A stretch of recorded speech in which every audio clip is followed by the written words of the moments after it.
तो hello guys. अब यहाँ पर सारे कुछ टॉप 50 क्वेश्चंस जो कि आरआरबी ग्रुप डी के काफ़ी इंपॉर्टेंट है।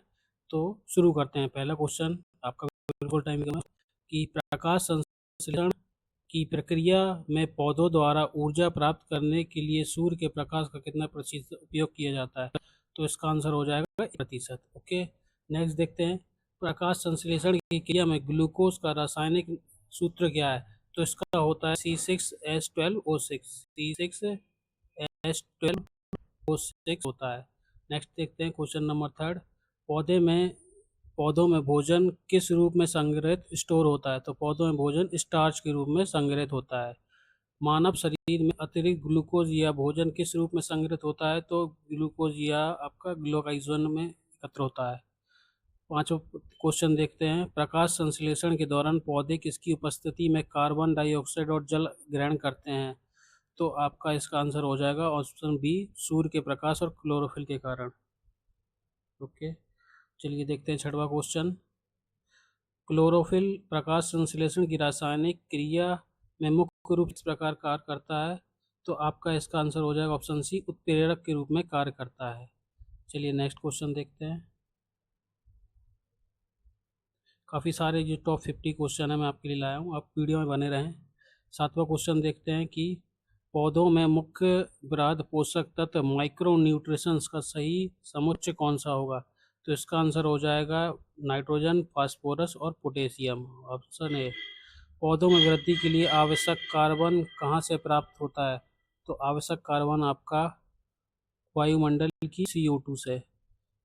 9वां क्वेश्चन देखते हैं। पौधे जल H2O मुख्य रूप से किस तत्व की प्राप्ति करते हैं। तो H2O से हाइड्रोजन की। पौधों में नाइट्रोजन मुख्य रूप से कहाँ से प्राप्त होता है। तो नाइट्रोजन आपका हो जाएगा मिट्टी से। ओके, मृदा से प्राप्त करते हैं। 11वां क्वेश्चन देखेंगे। यदि पौधों को उच्च पोषक तत्व न मिले तो उस पर प्रतिकूल क्या प्रभाव पड़ता है। तो उनकी शारीरिक वृद्धि, उपज में कमी, जनन प्रक्रिया प्रभावित। तो इसका आंसर हो जाएगा उपरोक्त सही, ऑप्शन डी। प्रकाश की दिशा में पौधों का घूमना या वृद्धि करना क्या कहलाता है। तो इसका हो जाएगा प्रकाशानुवर्तन, फोटोट्रोपिज्म। चलिए और क्वेश्चन देखते हैं। पौधों की जड़ों का गुरुत्वाकर्षण बल की दिशा के नीचे और बढ़ना किस गति का उदाहरण है। तो इसका आपका हो जाएगा धनात्मक पुनरुत्थान। ओके, पौधों में सतान टेंडर किसी सहारे से स्पर्श उसके चारों ओर लिपट जाना क्या कहलाता है। पौधों में तो इसका आपका हो जाएगा स्पर्श वर्तुन। ओके, आंसर ए हो जाएगा इसका। चलिए और देखते हैं।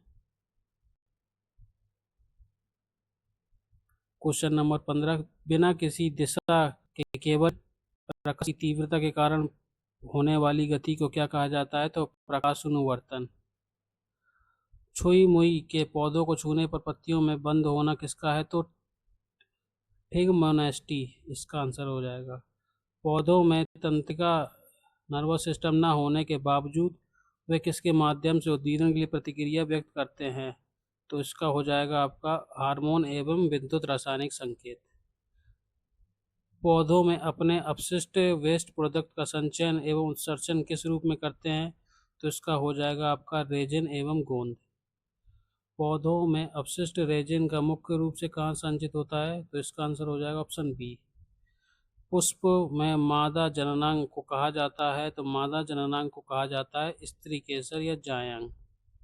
चलिए नेक्स्ट देखते हैं। फूल के नर जननांग को कहा जाता है। तो फूल के नर जननांग को पुंकेसर या पुमंग कहा जाता है। स्त्री केसर के मुख्य भाग को क्या होते हैं। तो स्त्री केसर के मुख्य भाग आप बताइए। इसका आंसर हो जाएगा बॉम्बे। पुंकेसर को मुख्य दो कौन भाग होते हैं। तो पुंकेसर के मुख्य भाग परागकोश और पुतंतु होते हैं। Option B. परागकोश किसका निर्माण करता है। तो परागकोश किसका निर्माण करता है। तो परागण का। परागणों या परागकोश से मिलकर स्त्री केसर वर्तिका स्टिग्मा तक पहुंचना क्या कहलाता है। तो आपका हो जाएगा परागण।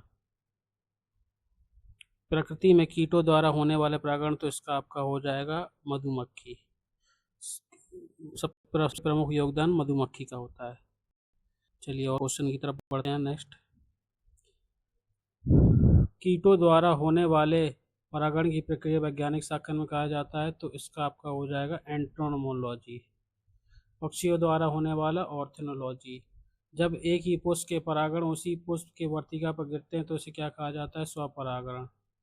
बेहतर फूल, मजबूत पौधे और अत्यधिक अनुत्तर विविधता प्राप्त करने के लिए कौन सा परागण सबसे उपयुक्त? पर परागण। चलिए और देखते हैं। पुष्पों और रंगीन आकर्षक पंखुड़ियों का मुख्य कार्य क्या होता है? कीटों को परागण के प्रति आकर्षण करना। पुष्पों में लैंगिक जनन, सेक्सुअल रिप्रोडक्शन का सही कलनों का कार्य क्या है? तो इसका आपका हो जाएगा आंसर परागण, पराग नलिका का निर्माण और निषेचन और विनिर्माण। निषेचन की प्रक्रिया संपन्न होने के बाद अंडाशय ओवशय किस रूप में विकसित होता है? तो इसका आपका आंसर हो जाएगा फल। ओके। निषेचन के पश्चात बीजांड किस में परिवर्तित होता है? तो निषेचन के पश्चात बीजांड आपका बीज में होता है। ओके, चलिए और बढ़ते हैं। यदि किसी पुष्प के पुंकेसर के पूरी तरह से निष्क्रिय हो जाएं तो उस पुष्प में नहीं होती है परागकण का उत्पादन। स्त्री केसर का सबसे ऊपरी भाग जो चिपचिपा होता परागणों को ग्रहण करता है उसे कहा जाता है वर्तिकार। स्त्री केसर एवं वर्तिकार को अंडाशय से जोड़ने वाले सबसे लंबी नलिका जैसी संरचना को क्या कहा जाता है? तो वर्तिका। पुंकेसर में परागकोशों को सहारा देने वाले पतले धागानुमा को कहा जाता है पुतंतु या तंतु। बीज के अंदर कौन सा जीव भाग उपस्थित हो जाए जो अंकुरित होकर नया पौधा बनता है? तो आपका हो जाएगा भ्रूण। बीजों का एक स्थान से दूसरे स्थान पर, तो आपका हो जाएगा बीज परिक्षेपण। क्वेश्चन नंबर ये देखते हैं 41 कि बीज परिवेक्षण का मुख्य जैविक लाभ होता है, तो पौधों में अतिश्रृंखला और अति प्रतिशतता को रोकना। कांटेदार तथा हुक जैसी संरचना वाले बीज का मुख्य होता है, तो ये आपका हो जाएगा जंतुओं द्वारा। नारियल आपका बीज परीक्षण होता है जल द्वारा। फल के सूखे अचानक फटने से बीजों का छटक कर किस में हो जाता है? तो अरंडी में। सूक्ष्म पौधों को एक उदाहरण है, तो सूक्ष्म पौधे आपका जिंक और आयरन, Zn और Fe का होता है। कली अवस्था पुष्प के आंतरिक भागों को सुरक्षा करने वाली हरित संरचना कहलाती है, तो कली अवस्था आपका बाह्यदल पुंज। ओके। रासायनिक पदार्थों के प्रतीक का क्या कहला जाता है? तो इसका आपका रसानुवर्तन। बीज के अंकुरण के समय भोजन उच्च संचित मात्रा में भूण को पोषण करने का कार्य कहलाता है बीज पत्र। सूरजमुखी का फूल के दिन से घूमना रात को बंद हो जाना किसका कहलाता है? तो प्रकाशानुवर्तन एवं फोटोनेस्टी। प्रकाश संश्लेषण पौधों द्वारा वायु में कौन सी गैस मुक्त रिलीज होती है? तो आपका इसका आंसर हो जाएगा O2। ओके, हमारे इस चैनल को आप सब्सक्राइब कर दें। हम ऐसे ही साइंस से रिलेटेड क्वेश्चंस और उनके इम्पोर्टेंट एक्सप्लेनेशन आपके लिए लाएंगे, तो चैनल को सब्सक्राइब कर दें और हमारे इस वीडियो को लाइक भी कर दें। Thank you.